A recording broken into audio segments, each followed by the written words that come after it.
Hey everyone, hope you are all doing well. When you think of London, what do you envisage? We all know London for its iconic red phone boxes and buses, the royal family, Big Ben, and maybe you are like me and think of all the haunted locations. I've always been obsessed with the strange and unusual. London is full of history and has been referred to as one of the most haunted places in the world. So many old buildings, so much history, so many potential spectre sightings. I'm talking about cold spots, unexplained noises, and full on apparitions. So I've narrowed it down to the top 5 most haunted places in London, and I'm going to take you guys with me to explore them.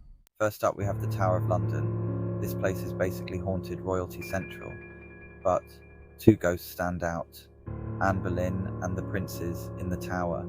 Anne Boleyn, wife number 2 of Henry VIII. You know, the one he chopped the head off of? Yeah, her. People say they've seen her ghost wandering the grounds, especially on the anniversary of her execution. And if that's not creepy enough, there are the princes in the tower. These 2 young boys were locked in the tower by their uncle, Richard III, and never seen again. People believe Richard had them killed to secure his own claim to the throne. Next, we're headed to Greenwich, which is home to the Queen's House. Now, this place is famous for its stunning architecture, but it's also known for something way more eerie: the ghost on the tulip stairs.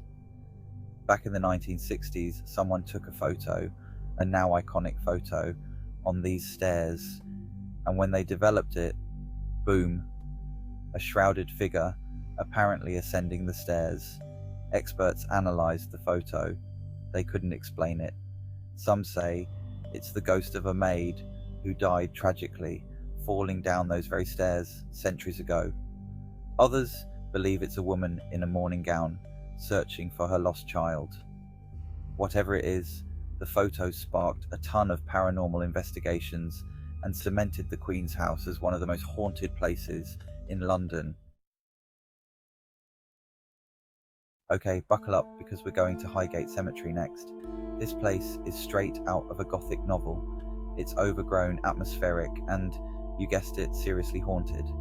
And amidst all this beauty and decay, there are whispers of something sinister: the Highgate vampire. The legend started in the 60s with reports of a tall, dark figure lurking among the graves. People claimed to have seen it, felt its presence, and some even said they were attacked by it. The stories spread like wildfire, and soon Highgate Cemetery was the epicenter of a full-blown vampire panic.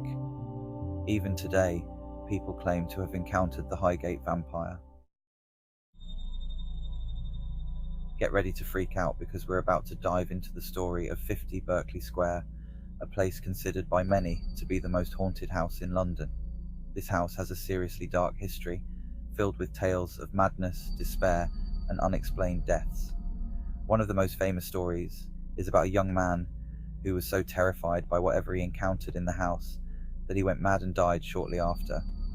Then there's the tale of the 2 sailors who stayed there only to be driven mad by an unseen force. One of them fell to his death from a window, while the other was found hiding in the attic, babbling incoherently.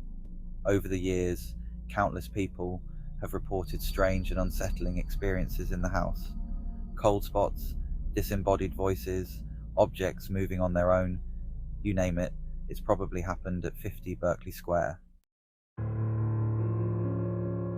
Our final stop is the 10 Bells Pub, a historic pub in London's East End, not far from Spitalfields and Petticoat Lane Market. This was a regular haunt of mine and many a cider, and Black was polished off here with friends and flatmates. Now, this place isn't just known for its pints. It has a chilling connection to one of history's most infamous killers, Jack the Ripper. For those who don't know, Jack the Ripper was a serial killer who terrorized London in the late 1800s. What makes the 10 Bells Pub so creepy is that several of Jack the Ripper's victims were said to have frequented the pub before their deaths. It's believed that he may have even stalked them there, watching them, waiting for the right moment to strike. Over the years, there have been numerous reports of paranormal activity at the 10 Bells Pub, particularly sightings of the ghostly figures of women matching the descriptions of Jack the Ripper's victims. Some say They've even felt a cold touch, an icy finger stroke the back of their neck, a sudden drop in temperature at particular spots in different locations throughout the building, or heard disembodied whispered voices in their ear. Do you dare stop for a pint and see if you are lucky enough to experience any of this? If you plan on visiting this location, you might be interested in the Jack the Ripper tour, which is very informative and incredibly spooky on a dark, chilly evening. So there you have it, guys, my top 5 most haunted places in London.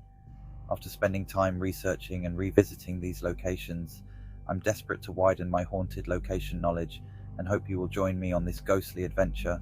The history, the stories, paranormal activity, it's all so real, and I just want to learn more.